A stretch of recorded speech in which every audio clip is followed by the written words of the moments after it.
How to use Walmart app to find item in the store. Hey everyone, welcome back to the channel. In today's video, we are going to show you how we can use the Walmart app to find items quickly in our local stores. So let's just go ahead and look out on how we can do that. So let's just jump right into the video. First of all, go ahead and install the Walmart app from the Google Play Store or App Store if you haven't, just go ahead and download it. And after that, sign in or create your account for your personalized features. After that is done, you can tap on the search option and you need to set up your address. Go ahead and enable the location services, allow the app to access your location for accurate store data.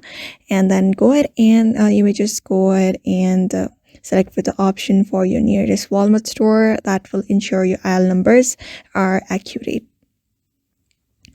Now, the next step is heading over to the search bar and tap on the search bar, type in the item that you're looking for, example, headphones. Just go ahead and type in there.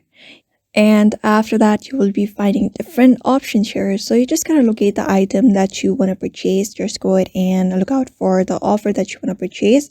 After you've selected the item that you want to purchase, you may just go ahead and scroll to the up and down and see if that product is available right now or not. If that product is available, just go ahead and add it to cart, and that's it. That is how you find anything in the app by going to the search bar, and you can use the Walmart app like this. So if you found this video and this guide helpful, don't forget to like, subscribe, and hit the bell icon for more shopping tips. And thanks for watching and happy shopping.